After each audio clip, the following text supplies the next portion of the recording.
नमस्कार दोस्तों, आज हम आपको ये बताने जा रहे हैं अर्जुन को पाशुपतास्त्र कैसे मिला।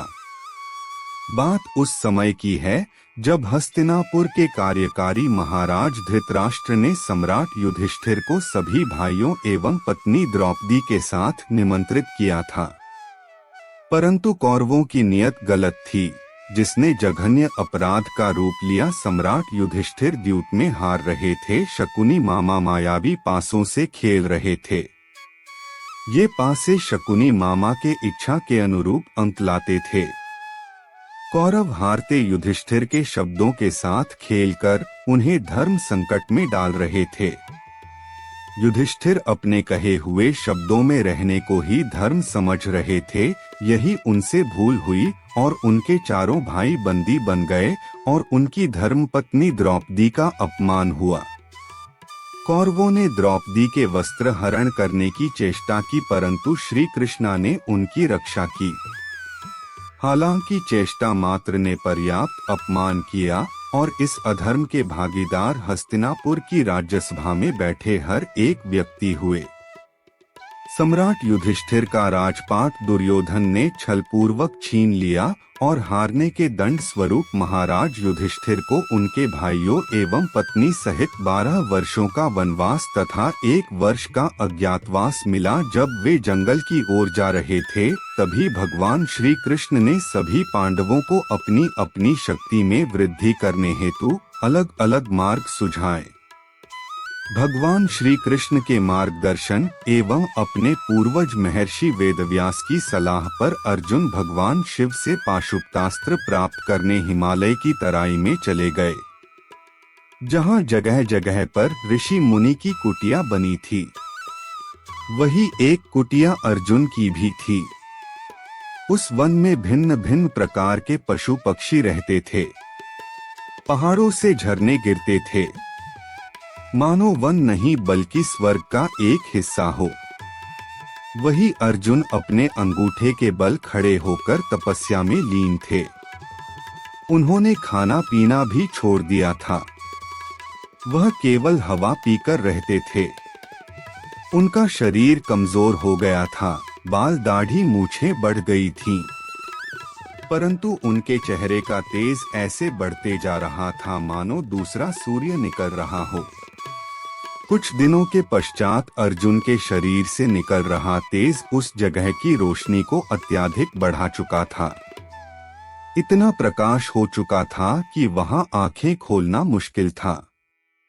इतना ही नहीं, वहां का तापमान भी बढ़ता जा रहा था और अब वहां ऋषि मुनियों के लिए रहना मुश्किल हो गया था। पशु पक्षी भी उस प्रकाश एवं तापमान से परेशान थे। कष्ट तो इस ऊर्जा से अर्जुन को भी हो रहा था, पर यह कष्ट अधर्म और अन्याय के कष्ट से कहीं कम था। वह अपनी तपस्या से हिलने को तैयार नहीं थे, परंतु ऋषि मुनि सहित सभी जीवों का जीवन दूभर हो रहा था। यह देखकर वहां के ऋषि मुनियों ने शिवजी की पूजा करनी शुरू कर दी और उनसे कहने लगे कि इस तपस्वी से उनकी रक्षा की जाए। तभी उन ऋषि मुनियों के लिए भविष्यवाणी हुई कि हे जन, घबराइए नहीं, अर्जुन के तप से आपका अनिष्ट नहीं होगा।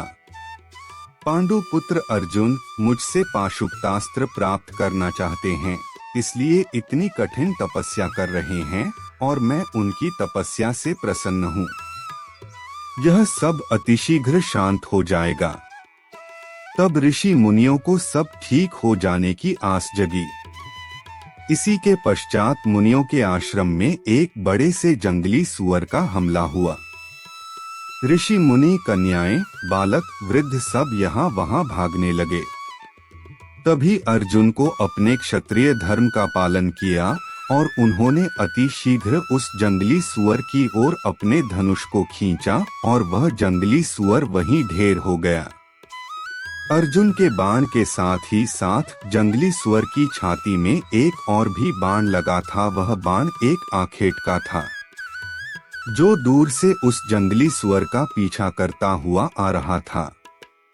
जब आखेट ने उस जंगली सुअर को मारने की बात कही, तब अर्जुन मुस्कुराते हुए बोले, इस जंगली सुअर को इतनी दूर से भेदना इतना भी आसान नहीं है, यह मेरे बाण द्वारा भेदा गया है। आखेट ने अर्जुन से कहा, क्षत्रिय प्रतीत होते हो, मेरे साथ युद्ध करो तो जानो वास्तव में क्षत्रिय हो या नहीं, अन्यथा बड़ी बड़ी बातें तो कोई भी कर सकता है।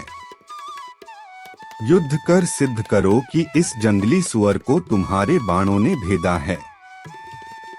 अर्जुन ने आखेट से कहा, मैं अभी एक तपस्वी हूँ, ऋषि मुनियों के बीच ऐसे कार्य शोभा नहीं देता, परंतु आखेट ने अर्जुन पर बाण चलाने शुरू कर दिए।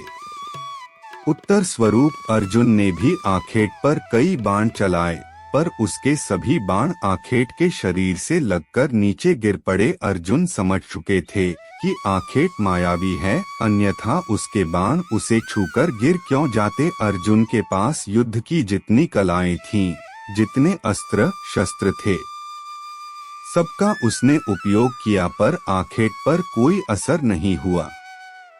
जब दैविक अस्त्र भी आखेट का कुछ बिगाड़ ना पाए, तब अर्जुन हाथ जोड़कर अपने घुटनों पर बैठकर भाव विभोर हो बोले, हे महादेव, आपके सामने क्या शौर्य, क्या धनुर्विद्या, क्या दैविक अस्त्र शस्त्र और क्या मेरा कुल और वर्ण। मुझसे भूल हुई, मुझे क्षमा करें, करुणा कर, मैं आपको समझ नहीं पाया।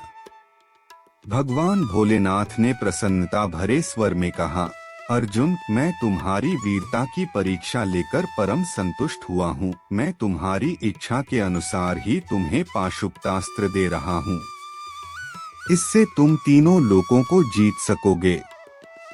अर्जुन का उद्देश्य पूर्ण हुआ।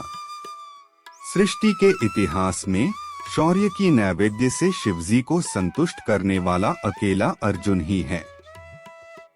वीडियो अच्छी लगे तो चैनल को लाइक एंड सब्सक्राइब करें। कमेंट बॉक्स में लिखें, जय श्री कृष्णा।